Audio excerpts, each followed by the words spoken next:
ಶ್ಮಳವಿದಂ ವಿಷಮೇ ಸಂಪುತಸ್ಥಿತ ಮನಾರೆ ದುಷ್ಟನ ಸ್ವರ್ಗಂ ಅಕೃತಿಕರಂ ಅರ್ಜುನ ಕ್ಲೈವ್ಯ ಭಸ್ಮಗಂ ಪಾರ್ಥ ನೈತತ್ವೈಪ ಪದ್ಧತೆ ಶುದ್ಧ ಮೃದಯ ದೌರ್ಬಲ್ಯಂ ತೆಕ್ತೋದಿಷ್ಟ ಪರಂತಪ. ಕೈಲಿದ್ದಂತ ಶಸ್ತ್ರಾಸ್ತ್ರಗಳನ್ನ ಕೈ ಚೆಲ್ಲಿ ಕೂತಿರುವಂತ ಅರ್ಜುನನಿಗೆ ಕೃಷ್ಣ ಕರೆಯನ್ನು ಕೊಡ್ತಾರೆ. ಅರ್ಜುನ, ಈ ಸಂದರ್ಭದಲ್ಲಿ ದೇಶ ಧರ್ಮ ಕಟ್ಕೊಂಡು ನನಗೆ ಏನಾಗಬೇಕು ಅಂತ ಎಲ್ಲವನ್ನು ಮರೆತು ವೈರಾಗಿ ಆಗುವಂತ ಸಂದರ್ಭ ಅಲ್ಲಪ್ಪ ಇದು. ಯಾವ ಧರ್ಮ ರಕ್ಷಣೆಗೋಸ್ಕರ ನಿನ್ನ ಪೂರ್ವಿಕರು ಸರ್ವಸ್ವವನ್ನು ತ್ಯಾಗ ಮಾಡಿದ್ರು ಆ ಧರ್ಮ ಬಂದಿವತ್ತು ನಿನ್ನ ಕೈಗೆ ಸೇರಿದೆ. ನಿನ್ನ ಕೈಗೆ ಸೇರಿರುವಂತ ಈ ಧರ್ಮವನ್ನು ಉಳಿಸಿ ಮುಂದಿನ ಪೀಳಿಗೆಗೆ ತಲುಪಿಸುವಂತ ಕೆಲಸ ನಿನ್ನಿಂದಾಗಿ ಜಾಗೃತನಾಗಿ ಬಾ, ಎದ್ದುವ ಧರ್ಮ ಕಾರ್ಯಕ್ಕೋಸ್ಕರ. ಕೃಷ್ಣ ಭಗವದ್ಗೀತೆಯನ್ನು ಕೊಟ್ಟಂತ ಕಾರ್ಯ ಧರ್ಮಕ್ಕೋಸ್ಕರ ಎದ್ದು ಬನ್ನಿ, ಧರ್ಮ ಕಾರ್ಯವನ್ನ ಮಾಡಿ. ಯಾವ ರೀತಿ ಧರ್ಮ ರಕ್ಷಣೆ ಮಾಡೋದು, ಹೇಗೆ ಮಾಡ್ತೀವಿ ಧರ್ಮ ರಕ್ಷಣೆ? ನಮ್ಮ ಕೈಲಾಗುವಂತ ಕೆಲಸ. ನಿಮ್ಮಿಂದ ಮಾತಾಡಿ ಧರ್ಮ ಜಾಗೃತಿ ಮಾಡ್ಲಿಕ್ಕಾಗುತ್ತಾ? ಮಾತಾಡಿ ಧರ್ಮ ಜಾಗೃತಿಯನ್ನ ಮಾಡಿ. ನಿಮ್ಮಿಂದ ಹಾಡಾಡಿ ಧರ್ಮ ಜಾಗೃತಿ ಮಾಡ್ಲಿಕ್ಕಾಗತ್ತಾ? ದೇಶಭಕ್ತಿ ಗೀತೆಗಳನ್ನು ಹಾಡಿ, ಧರ್ಮ ಗೀತೆಗಳನ್ನು ಹಾಡಿ, ಭಕ್ತಿ ಗೀತೆಗಳನ್ನು ಹೇಳಿ, ವಚನಗಳನ್ನೇ ಹಾಡಿ ಜಾಗೃತಿಯನ್ನು ಮೂಡಿಸಿ. ನಿಮ್ಮಿಂದ ಬರೆದು ಜಾಗೃತಿ ಮೂಡಿಸ್ಲಿಕ್ಕಾಗುತ್ತಾ? ನೈಜ ಇತಿಹಾಸವನ್ನ ಬರೆದು ಜನರಲ್ಲಿ ಧರ್ಮ ಜಾಗೃತಿಯನ್ನು ಮೂಡಿಸಿ. ಇದು ಯಾವುದೂ ಆಗ್ಲಿಲ್ಲ ಅಂದ್ರೂ ಪರವಾಗಿಲ್ಲ, ಕನಿಷ್ಠ ಪಕ್ಷ ದೇಶದ ಪರವಾಗಿ, ಧರ್ಮದ ಪರವಾಗಿ ಒಂದು ಜೈಕಾರ ಹಾಕ್ಲಿಕ್ಕಾಗತ್ತಾ? ದೇಶ ಧರ್ಮದ ಪರ ಒಂದು ಜೈಘೋಷ ಹಾಕಿ ಜಾಗೃತಿ ಮಾಡಿ. ಅದು ಆಗ್ಲಿಲ್ಲ ಅಂದ್ರೂ ಪರವಾಗಿಲ್ಲ, ಯಾರಾದ್ರೂ ನಿಂತು ದೇಶ ಧರ್ಮದ ಪರವಾಗಿ ಜೈಕಾರ ಹಾಕ್ತಿರೋದು ನೋಡಿದ್ರೆ ಅವ್ರ ಪಕ್ಕದಲ್ಲಿ ನಿಂತ್ಕೊಂಡು ಕೈ ಎತ್ತೋಣ ಸಾಕು. ನಾವು ನಮ್ಮ ದೇಶ ನಮ್ಮ ಧರ್ಮಕ್ಕೆ ಕೊಡುವಂತ ಕೊಡುಗೆ ಇಷ್ಟೇ. ಇಷ್ಟನ್ನ ಒಬ್ಬೊಬ್ಬ ಹಿಂದೂ ಮಾಡಿದ್ರೆ ಸಾಕು, ಧರ್ಮ ರಕ್ಷಣೆ ಆಗುತ್ತೆ, ದೇಶ ರಕ್ಷಣೆ ಆಗುತ್ತೆ. ನಾವು ಮಾಡಬೇಕಾಗಿರುವಂತ ಕೆಲಸ. ಈ ಕೆಲಸ ಮನೆ ಮನೆಗಳಿಂದ ಶುರುವಾಗಬೇಕು. ಧರ್ಮ ಜಾಗೃತಿ ಎಲ್ಲಿಂದ ಆಗುತ್ತೆ? ಮನೆಯಿಂದಲೇ ಶುರುವಾಗಬೇಕು. ಹಿಂದೂಗಳು ಸಂಘಟಿತರಾಗಬೇಕು. ಸಮಸ್ಯೆ ಏನಾಗಿದೆ ಗೊತ್ತೇ? ಒಬ್ಬ ಹಿಂದುವಿನ ಮುಂದೆ ನಿಂತ್ಕೊಂಡು ಹೇಳಿಕ್ಕಿದ್ದೀವಿ ನಾವು ಕೋಟ್ಯಾಂತರ ಜನ ಹಿಂದೂಗಳ ದೇಶದಲ್ಲಿ, ಆದ್ರೆ ಒಬ್ಬ ಹಿಂದುವಿನ ಮುಂದೆ ನಿಂತು ನೀನ್ ಯಾರಪ್ಪ, ನೀನ್ ಯಾವ ಸಮಾಜಕ್ಕೆ ಸೇರಿದವನು ಅಂತ ಕೇಳಿದ್ರೆ ಹಿಂದುವಿನ ಬಾಯಿನಲ್ಲಿ ತನ್ನ ಧರ್ಮದ ಹೆಸರು ಬರೋಕ್ಕೂ ಮುಂಚೆ ಜಾತಿ ಹೆಸರು ಬಂದಿರುತ್ತೆ.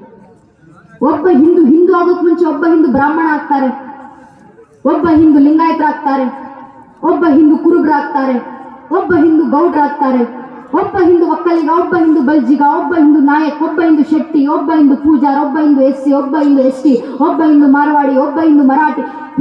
ಹಿಂದೂ ಆಗೋದು ಯಾವಾಗ? ನಾವು ಹಿಂದೂಗಳ ಅರ್ಥ ಮಾಡ್ಕೊಳ್ಬೇಕು. ನಮ್ಮ ಜಾತಿ ಯಾವುದೇ ಇರಲಿ, ಆ ಜಾತಿಗಳ ಮೇಲೆ ನಮ್ಗಿರುವಂತ ಜಾತಿ ಪ್ರೇಮ ಎಷ್ಟೇ ವಿಶಾಲವಾಗಿರ್ಲಿ, ನಮ್ಮ ಜಾತಿ ನಮ್ಮ ಮನೆಯ ದೇವ್ರ ಕೊನೆ ಒಳಗೆ ಸೀಮಿತ ಆಗಿರ್ಬೇಕು. ನಮ್ಮ ರಾಜಕೀಯ ಆಸಕ್ತಿ ಯಾವುದೇ ಇರಲಿ, ಯಾವ ರಾಜಕೀಯ ಪಕ್ಷಕ್ಕೆ ಬೇಕಾದ್ರೂ ಕೆಲಸ ಮಾಡಿ, ಯಾವ ತತ್ವ ಸಿದ್ಧಾಂತವನ್ನು ಬೇಕಾದ್ರೂ ಪಾಲಿಸಲಿ, ನಮ್ಮ ತತ್ವ ಸಿದ್ಧಾಂತ, ನಮ್ಮ ರಾಜಕೀಯ ಆಸಕ್ತಿ ನಮ್ಮ ಮನೆ ಬಾಗಿಲಿನ ಒಳಗೆ ಸೀಮಿತ ಆಗಿರಬೇಕು. ಪ್ರತಿಯೊಬ್ಬ ಹಿಂದೂ ತನ್ನ ಮನೆಯ ದೇವರ ಕೋಣೆಯನ್ನ ದಾಟಿ ಮನೆಯ ವಸ್ತು ಬಿಟ್ಟು ಹೊರಗೆ ಬರಬೇಕಾದ್ರೆ ಜಾತಿ, ಉಪಜಾತಿ, ಮತ, ಪಂಥ, ಪಂಗಡ, ಕುಲ, ಗೋತ್ರ, ರಾಜಕೀಯ ಆಸಕ್ತಿ, ತತ್ವ ಸಿದ್ಧಾಂತ ಎಲ್ಲವನ್ನು ಮರೆತು ಹೆಗಲ ಮೇಲೊಂದು ಕೇಸರಿ ಶಾಲೆ, ಹಣೆ ಮೇಲೆ ಕೇಸರಿ ತಿಲಕ ಇಟ್ಟುಕೊಂಡು ನಾವೆಲ್ಲ ಹಿಂದೂ, ನಾವೆಲ್ಲ ಒಂದು ಅನ್ನೋ ಭಾವನೆಯಲ್ಲಿ ಮಳೆಬಿಟ್ಟಾಗ ಮಾತ್ರ ಧರ್ಮ ರಕ್ಷಣೆ ಆಗಿದೆ. ನಮ್ಮಲ್ಲಿ ಬರಬೇಕಾಗಿರುವಂತ ಜಾಗೃತಿಯ ಭಾವ. ಈ ಧರ್ಮ ರಕ್ಷಣೆ ಮಾಡಬೇಕಂದ್ರೆ ಇನ್ಯಾರದ್ದೋ ವಿರುದ್ಧ ನಿಂತು ಹೋರಾಟ ಮಾಡಿಕೊಂಡು ಇನ್ಯಾರನ್ನೋ ವಿರೋಧಿಸುವಂತ ಅವಶ್ಯಕತೆ ನಮ್ಮ ಧರ್ಮಕ್ಕಿಲ್ಲ. ಅದನ್ನ ನಮ್ಮ ಹಿರಿಯರು ಕಳಿಸಿಕೊಟ್ಟಿಲ್ಲ, ಆ ಪರಿಸ್ಥಿತಿ ಕೂಡ ನಮಗಿಲ್ಲ. ಧರ್ಮ ರಕ್ಷಣೆ ಮಾಡಬೇಕಾಗಿರೋ ಕೆಲಸ ನಮ್ಮ ಹಿರಿಯರು ಮಾಡಿದ್ದಾರೆ. ಪ್ರತಿಫಲ ಧರ್ಮ ಉಳ್ಕೊಂಡು ಬಂದಿದೆ. ಈಗ ಉಳಿದಿರುವಂತ ಧರ್ಮ ಉಳಿಸಬೇಕಂದ್ರೆ ಇನ್ಯಾರನ್ನು ವಿರೋಧಿಸುವ ಅವಶ್ಯಕತೆ ಇಲ್ಲ. ನಮ್ಮಲ್ಲಿ ನಾವು ಜಾಗೃತಿ ಮೂಡಿಸಿದ್ರೆ ಸಾಕು. ಹಿಂದೂಗಳಲ್ಲಿ ಜಾಗೃತಿ. ಇದನ್ನೇ ಬಸವಣ್ಣನವರೇ ಹೇಳಿದ್ದು. ನೆರೆಮರೆಯವರನ್ನ ಲೋಕದ ಡೊಂಕ ನೀವೇಕೆ ತಿದ್ದುವಿರಿ, ನಿಮ್ಮ ಮನವ ಸಂತೈಸಿಕೊಳ್ಳಿ, ನಿಮ್ಮ ತನುವ ಸಂತೈಸಿಕೊಳ್ಳಿ. ಇನ್ಯಾರನ್ನೂ ವಿರೋಧಿಸುವಂತ ಅವಶ್ಯಕತೆ ಇಲ್ಲಪ್ಪ. ಯಾವ ಧರ್ಮದಲ್ಲಿ ಹುಟ್ಟಿಗೆ ಆ ಧರ್ಮವನ್ನು ನೀನು ಉದ್ಧರಿಸುವಂತ ಕೆಲಸ ಮಾಡಿ ಸಾಕು. ಇನ್ನೊಬ್ಬರ ವಿಚಾರ ಮಾಡ್ಕೊಂಡು ನಮಗೇನಕ್ಕೆ? ಇದನ್ನೆಲ್ಲ ಶ್ರೀಕೃಷ್ಣ ಪರಮಾತ್ಮ ಭಗವದ್ಗೀತೆಯಲ್ಲಿ ಹೇಳೋದು, ಉದ್ಧರೇದಾತ್ಮನಾತ್ಮಾನ ಮಾತ್ಮಾನಮ ಸಾಧಯೇ ಆತ್ಮೈವ ಆತ್ಮನೋ ಬಂಧು ಆತ್ಮೈವ ರಿಪುರಾತ್ಮನ. ನಿನಗೆ ನೀನೇ ಶತ್ರು ಆಗೋದು. ಈ ಧರ್ಮಕ್ಕೆ ಯಾರಿಂದ ಸಮಸ್ಯೆ ಬರುತ್ತೆ? ಇನ್ಯಾರಿಂದಲೂ ಬರೋದಿಲ್ಲ. ಸ್ವತಂತ್ರದ ಇತಿಹಾಸಕ್ಕೆ ಹೊಸ ಹಾದಿಯನ್ನು ತೋರಿಸಿಕೊಟ್ಟಂತ ಸ್ವತಂತ್ರ ವೀರ ವಿನಾಯಕ ದಾಮೋದರ ವೀರ ಸಾವರ್ಕರ್ ಅವರು ಒಂದು ಮಾತನ್ನು ಹೇಳ್ತಾರೆ. ವೀರ್ ಸಾವರ್ಕರ್ ಅವರು ಹೇಳ್ತಾರೆ, I do not fear A Muslim, neither do I fear A Christian, but I fear those Hindus who are against Hindutva ಅಂತ ಸಾವರ್ಕರ್ ಹೇಳಿದ್ರು. ಅರ್ಥಾತ್ ಸಾವರ್ಕರ್ ಅವರು ಬರೀತಾರೆ, ನನಗೆ ಮುಸಲ್ಮಾನರಂದ್ರೆ ಭಯ ಇಲ್ಲ, ನನಗೆ ಕ್ರಿಶ್ಚಿಯನರಂದ್ರೆ ಭಯ ಇಲ್ಲ, ಆದ್ರೆ ಹಿಂದೂ ಧರ್ಮದಲ್ಲಿ ಹುಟ್ಟಿ ಹಿಂದೂ ಧರ್ಮವನ್ನ ವಿರೋಧಿಸ್ತಾರಲ್ಲ ಅಂತ ಸೊಕ್ಕೊಂಡು ಹಿಂದೂಗಳು ನೋಡಿದ್ರೆ ಭಯ ಆಗುತ್ತೆ ನನಗೆ ಅಂತ ಸಾವರ್ಕರ್ ಅವರು ಯಾವುದೋ ಕಾಲದಲ್ಲಿ ಕೊಟ್ಟಕತ್ತು. ಅರ್ಥಾತ್ ಈ ಧರ್ಮದ ಸಮಸ್ಯೆ ಬಂದ್ರೆ ಈ ಧರ್ಮದಲ್ಲೇ ಹುಟ್ಟಿ ಧರ್ಮವನ್ನ ವಿರೋಧಿಸೋರಿಂದ ಬರುತ್ತೆ ಹೊರತಾಗಿ ಇನ್ಯಾರಿಂದಲೂ ಈ ಧರ್ಮದ ಸಮಸ್ಯೆ ಇಲ್ಲ. ಈ ಧರ್ಮ ನಾಶ ಮಾಡ್ಲಿಕ್ಕೆ ಯಾರಿಂದ ಸಾಧ್ಯವೂ ಇಲ್ಲ. ಇದು ನಿತ್ಯ ನಿರಂತರ ಗಂಗೆ ಹೋಗುತ್ತೆ. ನಮಗೆ ಗೊತ್ತೋ ಗೊತ್ತಿಲ್ಲದೆ ಪೀಳಿಗೆಯಿಂದ ಪೀಳಿಗೆಗೆ, ತಲೆಮಾರಿನಿಂದ ತಲೆಮಾರಿಗೆ, ಜನಾಂಗದಿಂದ ಜನಾಂಗಕ್ಕೆ ಒಂದರ ನಂತರ ಒಂದಂತೆ ಶತಮಾನಗಳಿಂದ ಋಷಿ ಮುನಿಗಳ ಮಡಿಲಲ್ಲಿ ಸುರಕ್ಷಿತಗೊಂಡು ಈ ಸನಾತನ ಧರ್ಮ ಅಗ್ನಿಯಷ್ಟು ಪವಿತ್ರವಾಗಿ ಜೀವಂತ ಉಳ್ಕೊಂಡು ಬಂದಿದೆ. ಈಗ ಉಳಿದಿರುವಂತ ಈ ಧರ್ಮವನ್ನು ಯಾರಿಂದಲೂ ನಾಶ ಮಾಡ್ಲಿಕ್ಕೆ ಸಾಧ್ಯ ಇಲ್ಲ. ಆದ್ರೆ ಧರ್ಮಕ್ಕೆ ಸಮಸ್ಯೆ ಬಂದ್ರೆ ನಮ್ಮ ಧರ್ಮದಲ್ಲೇ ಹುಟ್ಟಿ ಧರ್ಮವನ್ನು ವಿರೋಧಿಸುವವರಿಂದ ಬರುತ್ತೆ.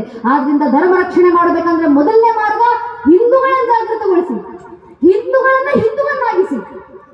ಇವತ್ತು ನಾವು ತೊಡಬೇಕಾಗಿರುವಂತ ಸಂಕಲ್ಪ ಹಿಂದೂಗಳಲ್ಲಿ ಹಿಂದೂ ಧರ್ಮದ ಜಾಗೃತಿ.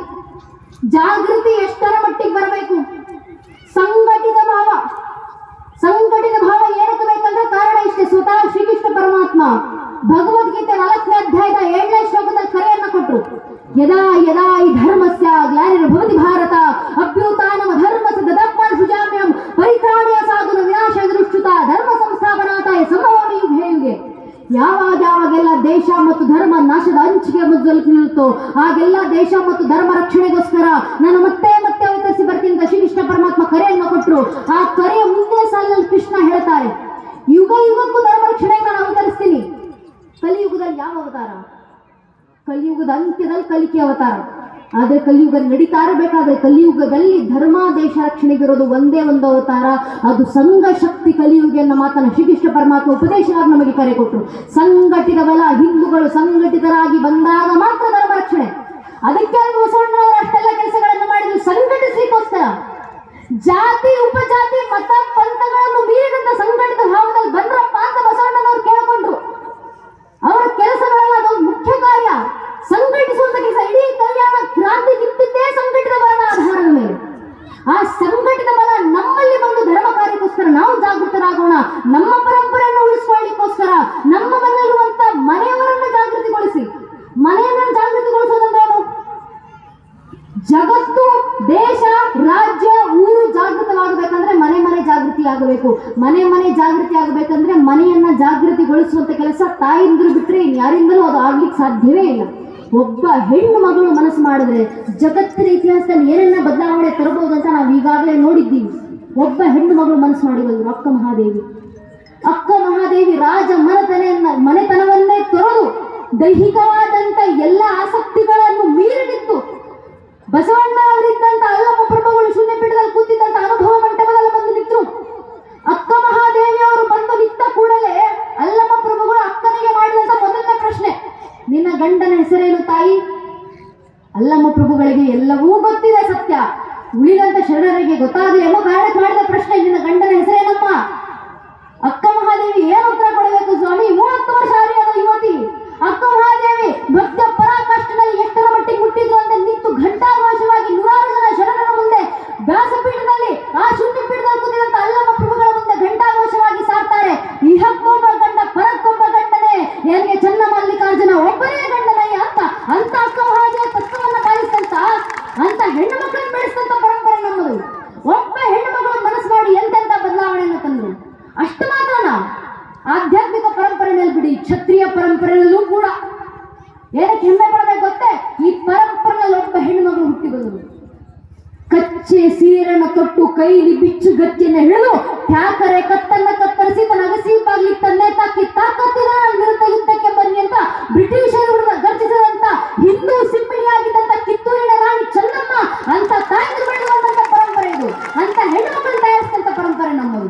ಆ ಪರಂಪರೆಯಲ್ಲಿ ಬಂದಿರುವಂತ ತಾಯಿ ಮನಸ್ಸು ಮಾಡಿದ್ರೆ ಏನು ಬೇಕಾದ್ರೂ ಬದಲಾವಣೆ ತರಬೇಕು. ಬದಲಾವಣೆ ತರಬೇಕಂದ್ರೆ ಅಕ್ಕ ಮಹಾದೇವಿ ಅಂತ ಆಗೋದು ನಮ್ಮಿಂದ ಸಾಧ್ಯ ಇಲ್ಲ, ಕಿತ್ತೂರಿನ ರಾಣಿ ಚೆನ್ನಮ್ಮನಂತೆ ಆಗೋದು ಸಾಧ್ಯ ಇಲ್ಲ, ಬೆಳವಡಿ ಮಲ್ಲಮ್ಮನಂತೆ ಆಗೋದು ಸಾಧ್ಯ ಇಲ್ಲ, ಒನಕೆ ಓಬವ್ವನಂತೆ ಆಗೋದು ಸಾಧ್ಯ ಇಲ್ಲ. ಏನ್ ಮಾಡುವುದಾಗಿದ್ರೆ ಧರ್ಮ ರಕ್ಷಣೆ ಮಾಡಬೇಕಾದ್ರೆ ನಿಮ್ಮ ಮನೆ ಜಾಗೃತಿಗೊಳಿಸಿ, ಮನೆಯಲ್ಲಿರುವಂತ ಮಕ್ಕಳನ್ನ ಜಾಗೃತಿಗೊಳಿಸಿ. ಧರ್ಮ ಉಳಿಯೋದು ಯಾರಿಂದ? ಮುಂದಿನ ಪೀಳಿಗೆಯಿಂದ. ಮನೆಯಲ್ಲಿರುವಂತ ಮಕ್ಕಳು, ನಮ್ಮ ಪೂರ್ವಿಕರು ಶಾಸ್ತ್ರಗಳಲ್ಲೇ ಒಂದು ಮಾತನ್ನು ಹೇಳಿದ್ದಾರೆ, ವರಮ್ಮೇಕಂ ಗುಣಿಪುತ್ರ ನಚಮೂರ್ಖ ಶತೈರಪಿ. ಧರ್ಮ ರಕ್ಷಣೆ ಆಗಬೇಕಂದ್ರೆ ಮನೆಯಲ್ಲಿ 20 ಜನ ಮಕ್ಕಳು ಬೇಕು ಅನ್ನೋ ಅವಶ್ಯಕತೆ ಇಲ್ಲ. ಒಂದೇ ಒಂದು ಮಗು ಮನೆಯಲ್ಲಿ ಇದೆಯಲ್ಲ, ಆ ಒಂದು ಮಗುವನ್ನ ನೈಜ ಹಿಂದುವಾಗಿ ತಯಾರು ಮಾಡಿ ಸಾಕು. ಆ ಒಂದು ಮಗುವಿಂದ ಧರ್ಮ ರಕ್ಷಣೆ ಆಗುತ್ತೆ. ಮನೆಯಲ್ಲಿರುವಂತ ಮಕ್ಕಳನ್ನ ಜಾಗೃತಿಗೊಳಿಸಿ ಸಾಕು. ಧರ್ಮ ಜಾಗೃತಿ, ಮನೆಯ ಮಕ್ಕಳಲ್ಲಿ ಜಾಗೃತಿ, ರಾಮನ ಜಾಗೃತಿ, ಬಸವಣ್ಣನವರ ಜಾಗೃತಿ, ಕೃಷ್ಣನ ಜಾಗೃತಿ ಎಷ್ಟರ ಮಟ್ಟಿಗೆ ಬಂದಿರಬೇಕು. ಮುಂದೊಂದು ದಿನ ನಮ್ಮ ಧರ್ಮವನ್ನು ವಿರೋಧಿಸುವಂತ ಈ ಬುದ್ಧಿಯೇ ಜೀವನ ಅಂತ ಅನ್ಕೊಂಡಿರುವಂತ ಬುದ್ಧಿಜೀವಿಗಳು ಯಾರಾದ್ರು ನಮ್ಮ ಮಕ್ಕಳ ಮುಂದೆ ನಿಂತ್ಕೊಂಡು ನೀವು ರಾಮನನ್ನ ಆರಾಧಿಸ್ತೀರಾ?